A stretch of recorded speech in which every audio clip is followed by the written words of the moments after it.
Halo semua, jadi di video ini kita bakal bahas tentang troubleshooting atau gampangnya cara kita nyari dan ngecek kenapa komputer bisa bermasalah. Terus gimana caranya benerin dengan langkah yang jelas dan teratur. Kadang komputer tiba-tiba error, ngehang atau nggak mau nyala, dan itu pasti bikin panik. Tapi sebenarnya kalau kita ngerti alurnya, mulai dari cari penyebabnya sampai nentuin solusi yang paling pas, semuanya bisa ditangani dengan jauh lebih tenang. Makanya troubleshooting itu penting banget buat teknisi, karena dari sini kita bisa tahu masalahnya di mana dan apa yang harus dilakukan. Di video ini kita juga bakal bahas tentang pentingnya ngejaga data pelanggan sebelum mulai perbaikan. Terus lanjut ke 6 langkah troubleshooting yang selalu dipakai teknisi profesional. Jadi buat kalian yang pengen belajar atau sekedar nambah wawasan, video ini cocok banget. Oke, nggak usah lama-lama, langsung aja kita mulai pembahasannya. Proses troubleshooting. Apa itu troubleshooting? Troubleshooting adalah metode pemecahan masalah yang dilakukan secara logis, terorganisir, dan bertahap. Setiap masalah komputer pasti memiliki penyebab, dan tugas teknisi adalah menemukan penyebab tersebut dan memberikan solusi yang terbaik. Troubleshooting membutuhkan pengalaman. Semakin sering Anda mengenangani kasus, semakin cepat Anda memahami pola kerusakan dan memperbaiki masalah. Perlindungan data sebelum memperbaiki. Sebelum memulai tindakan perbaikan, sangat penting bagi teknisi untuk melindungi data pelanggan.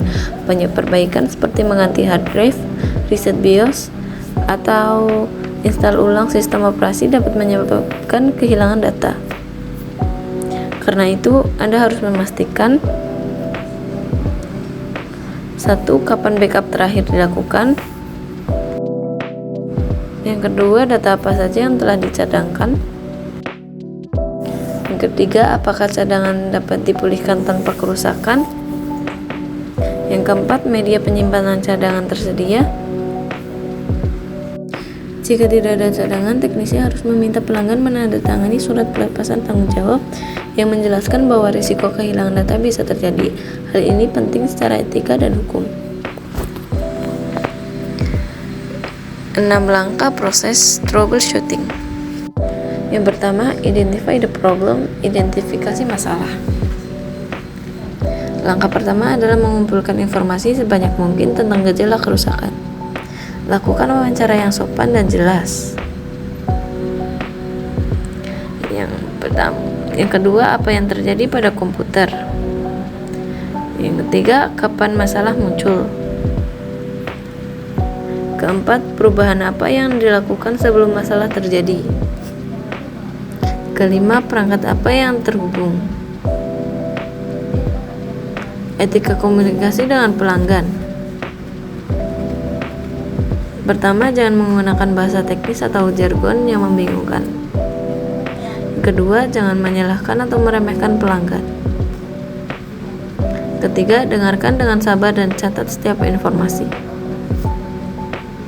Selain bertanya kepada pelanggan, lakukan juga inspeksi visual seperti: pertama, mengecek kabel, lampu, indikator, suara pip, dan kondisi fisik perangkat. Yang kedua, ada membuat teori penyebab. Establish a theory of probable cause, membuat teori penyebab. Setelah informasi terkumpul, buat daftar kemungkinan penyebab mulai dari yang paling sederhana. Yang pertama, power supply tidak menyala. 2. Kabel longgar. Ketiga, disk tidak dapat boot. Keempat, urutan boot BIOS salah. Kelima, komponen rusak. 6. Driver salah atau korup. Gunakan sumber referensi tambahan seperti log sistem, catatan teknisi, manual perangkat, dan internet. Yang ketiga, tes the teori, uji teori penyebab. Uji setiap teori satu persatu mulai dari yang paling mudah dan cepat. Contohnya, periksa tombol power dan stop kontak. Yang kedua, periksa pelindung lonjakan arus. Yang ketiga, periksa koneksi kabel monitor atau hard drive. 4. Cek BIOS untuk driftboard. Jika teori terbukti salah, buat teori baru dan ulangi proses. Jika masih tidak ditemukan, serahkan kepada teknisi yang lebih berpengalaman. Ketelitian dalam tahap ini menentukan keberhasilan langkah berikutnya. Create and implement a plan of action, buat rencana dan tindakan. Setelah penyebab masalah ditemukan, susun rencana untuk memperbaikinya. Pilih solusi yang paling aman dan paling efektif. 1. Mengganti kabel power yang rusak. 2. Menginstal driver baru. 3. Mengubah pengaturan BIOS.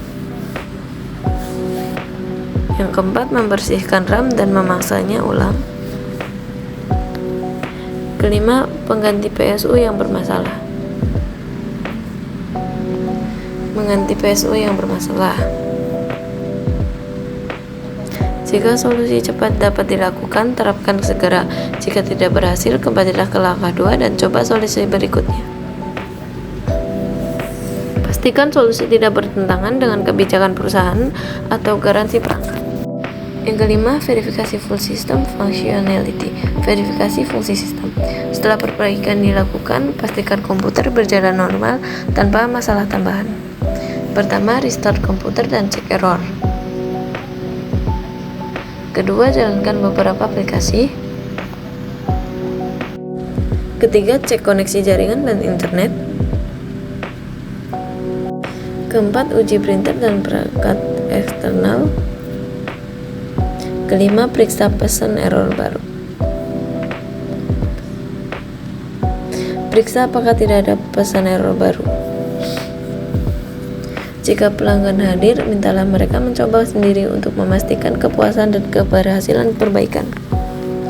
Yang keenam, document finding action and result dokumentasi. Langkah terakhir adalah mencatat seluruh proses perbaikan. Deskripsi masalah. Yang kedua, langkah troubleshooting yang dilakukan. Yang ketiga, komponen yang diganti atau diperbaiki. Yang keempat, waktu penyelesaian. Kelima, status akhir dan verifikasi pelanggan. Status akhir dan verifikasi pelanggan. Dokumentasi membantu teknisi lain dan dapat menjadi preferensi ketika kasus serupa terjadi di masa depan. Contoh masalah umum dan solusinya. Masalah hardware. Kategori. Storage tidak terdeteksi, DVD tidak eject, USB lambat. Motherboard, BIOS berubah, NIC rusak, LED HDD mati.